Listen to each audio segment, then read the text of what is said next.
Hello भाई, अस्सलाम वालेकुम। मेरा नाम तानिश है और आज की वीडियो में हम करने जा रहे हैं एक अनबॉक्सिंग वापसी एक आईफोन की क्लोन रेप्लिका की, जो कि है आईफोन 14 प्लस। आईफोन 14 और आईफोन्स के रेप्लिकास की अनबॉक्सिंग बहुत ही फेमस है, तो मैंने सोचा क्यों ना वापसी एक लेटेस्ट आईफोन की क्लोन या रेप्लिका की अनबॉक्सिंग की जाए। और ये है मेरे हाथ में आईफोन 14 प्लस टर्किश मेड, जो कि एग्जैक्ट 1-to-1 कॉपी है। और इसको चला के देखेंगे और इसको टेस्ट करके देखेंगे कि क्या ये ओरिजिनल आईफोन के साथ रेप्लिकेट करता है कि नहीं, या ये पूरे आईफोन के शश के देता है कि नहीं। तो बिना कुछ का डायरेक्ट चलते हैं डायरेक्ट इसकी अनबॉक्सिंग की तरफ।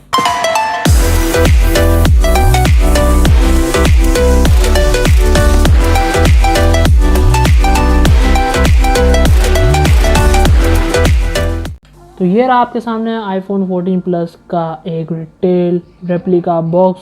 सामने आपको वही मिलेगा आईफोन 14 प्लस की एक बड़ी अच्छी सी पिक्चर बनी हुई, थोड़ा कम शाइनी ओरिजिनल से, लेकिन एग्जैक्टली दूर से देखने में एग्जैक्ट सेम है।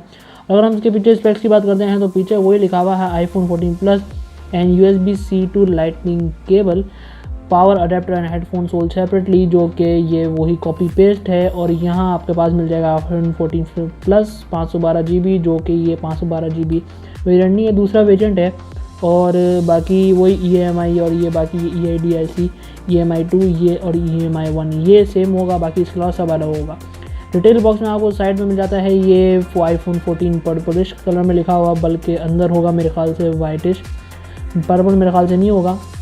बाकी मेन है तो इसमें फ़ोन ही है, डब्बे पे इतना कुछ खास नहीं। तो डायरेक्ट चलते हैं हम इसके बॉक्स के अंदर। तो डायरेक्ट हम अगर इसके बॉक्स को खोलते हैं तो बड़ा ही स्मूथ तो नहीं बन गया, अटक गया, चला खैर है, लेकिन आसानी से निकल गया। बड़ा ही स्मूथ सा हमें स्लाइड मिला और सामने मिलता है हमें ब्यूटी आईफोन 14 प्लस की। दिखने में फ़र्स्ट लो इम्प्रेशन में आपको बता सकूँगा कि बड़ा अच्छा लग रहा है ये। और अगर हम इसको निकालते हैं तो इसकी पैकेजिंग तो बड़ी अच्छी है, बड़ी होल्ड करके रखी हुई थी। इसको हम पावर ऑफ है तो इसको पावर ऑन करके हम साइड पे रख देंगे। जब तक हम इसके देखेंगे बॉक्स कंटेंट्स को, तो वही हमें मिलेगा design by apple in California, exact same, और वही सेम इजेक्ट टूल। बाकी हमें मिलेगा कुछ गाइड, एप्पल स्टिकर्स हमें इसमें मिलेंगे। ये थोड़ा सा ओल्ड चाइनीज स्टाइल जैसा है, लेकिन अगर किसी को पहली बार आईफोन ले रहा हो तो ज़रूर धोखे में खा जाएगा। और यहाँ हमें मिलेगा USB-A to लाइटनिंग केबल, बल्कि इसके ऊपर लिखा हुआ था Type-C। चलता है यार, रेप्लिका में इतना तो चलता है। तो बाकी चार्जिंग केबल, और अगर आप इसके साथ नीचे दिए गए लिंक से ख़रीदेंगे तो आपको इसका अलग पावर अडेप्टर और USB केबल अलग से देखने को ज़रूर मिल जाएगी। तो बाकी अगर हम इसको, हमारा आईफोन यहाँ खुल चुका है, ये आप देख सकते हैं, बड़ी अच्छी और ब्राइट स्क्रीन लग रही है। ये हम अगर इसको ये ब्राइट स्क्रीन ये देखना चाहेंगे हम, तो ये ब्राइट स्क्रीन है नहीं है, बल्कि और ब्राइट हो सकती है, ये और भी ब्राइट हो सकती है। और ये बिल्कुल इसका ये लोएस्ट है, ये अच्छी है। बाकी अगर हम इसके स्मूथनेस की बात करते हैं, एज अ फर्स्ट इंप्रेशन मुझे देखने में तो बड़ा ये अच्छा फील लग रहा है। एग्जैक्टली ये वाइट या जो भी इसके कलर को बोलते हैं, बड़ा क्लीन सरफेस है। पीछे मैट वही सरफेस है आईफोन का। ये लोगो बना हुआ 2 कैमरा, इसमें से एक चलता है, ये आपको मैं दिखा भी दूंगा। बाकी इसके फर्दर स्पेक्स मैं आपको आगे चल के ये वीडियो में मैं ये मालूम करके बता दूंगा। तो डायरेक्ट चलते हैं हम इसके फर्दर स्पेसिफिकेशंस के ऊपर कि ये कैसा है, ये कैसा इसके ऊपर बिल्ड हुआ हुआ है, और क्या ये स्मूथली चलता है और डे टू डे बेसिस के लिए अच्छा है कि नहीं। तो डायरेक्ट चलते हैं हम इसके फर्दर स्पेसिफिकेशन के ऊपर। सबसे पहले अगर हम आते हैं इस आईफोन 14 प्लस के फ्रंट स्क्रीन के ऊपर, तो फ्रंट स्क्रीन में हमें देखने को मिलता है 6.3 इंचेस की fully bright screen. Fully bright मतलब कि ये इतनी ब्राइट होगी कि आप बाहर सनलाइट में भी इसको आसानी से यूज़ कर सकेंगे। इसकी ब्राइटनेस भी आप इसके अंदर से ऊपर नीचे कर सकते हैं। और इसके फ्रंट पे यहाँ मिलता है एक फ्रंट कैमरा, जो कि होगा 5 मेगापिक्सल का। मेरे हिसाब से थोड़ा सा लो क्वालिटी है, लेकिन एज अ प्राइस रेंज मेरे ख्याल से बेस्ट है।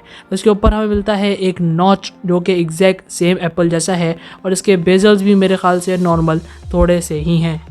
और अगर हम बात करते हैं इसके बैक की, तो बैक पे हमें सबसे पहले देखने को मिलता है एक एप्पल का लोगो, मेरे ख्याल से जिसके सारे पैसे हैं। और इसके ऊपर हमें देखने को मिलता है 2 कैमरा, जिसमें से एक वर्केबल है और दूसरा फेक। और जो चलता है वो है 12 मेगापिक्सल का कैमरा, और मेरे ख्याल से नॉर्मल कैमरा है एक इस प्राइस रेंज में। और इसके बराबर में हमें देखने को मिलता है एक फ्लैश LED लाइट, जो कि आप इसको होम बटन से टच करके या ऊपर स्क्रॉल डाउन करके दोनों से ऑपरेट कर सकते हैं। और एज अ लिटिल बजट मेरे ख्याल से कैमरा और फ्लैश लाइट मेरे ख्याल से दोनों ओके है। फिर हम आते हैं इसके साइड्स के ऊपर। तो एक साइड पर हमें देखने को मिलता है पावर ऑन एंड ऑफ करने का बटन, या लॉन्ग प्रेस करके आप इसको CD भी एक्टिवेट कर सकते हैं। और इसके ऑपोजिट साइड पर हमें देखने को मिलता है साइलेंट ऑन एंड ऑफ का स्विच, जिसके वजह से आप इसको स्विच करके साइलेंट या जर्नल मोड पे भी कर सकते हैं। इसके नीचे हमें देखने को मिलता है volume brokers, volume up and down करने के लिए। और इसके नीचे हमें मिलता है सिम ट्रे, जिसमें आप 2 सिम या एक मेमोरी कार्ड या एक सिम आराम से आप इसमें डालकर चला सकते हैं।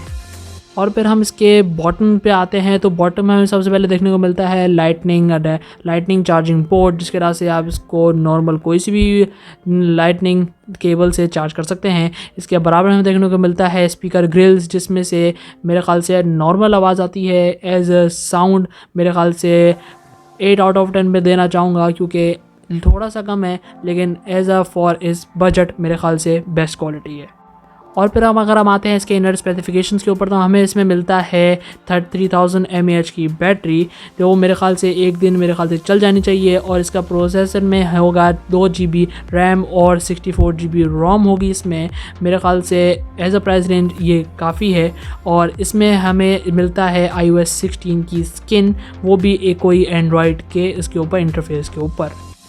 और इसमें दिया गया है ऑलवेज़ ऑन डिस्प्ले मोड, जो कि आप इसके ऊपर स्क्रॉल डाउन करके इसको एक्टिवेट करके आप इसको जैसे ही बंद करेंगे तो ये ऑलवेज़ ऑन डिस्प्ले पे भी चले जाएगा। और मेरे ख़्याल से इस लिटिल बजट में ऑलवेज़ ऑन डिस्प्ले मोड भी मेरे ख़्याल से बड़ी अच्छी चीज़ है। और अगर हम बात करते हैं इसके ओवरऑल बिल्ड क्वालिटी की, तो बिल्ड क्वालिटी मुझे इसकी फ़र्स्ट इंप्रेशन में तो बड़ी अच्छी लगी।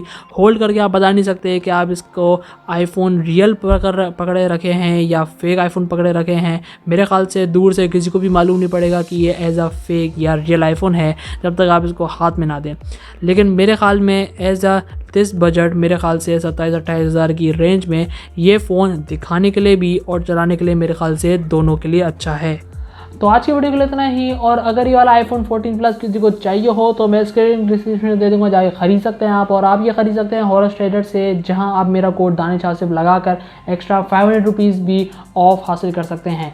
तो ओवरऑल अगर हम इसकी परफॉर्मेंस की में बात करें तो मेरे ख्याल से इसकी स्मूथनेस और इसकी परफॉर्मेंस मेरे ख्याल से इस प्राइस रेंज में तकरीबन 27 या 28 हज़ार की रेंज में मेरे ख्याल से बड़ी अच्छी लगी।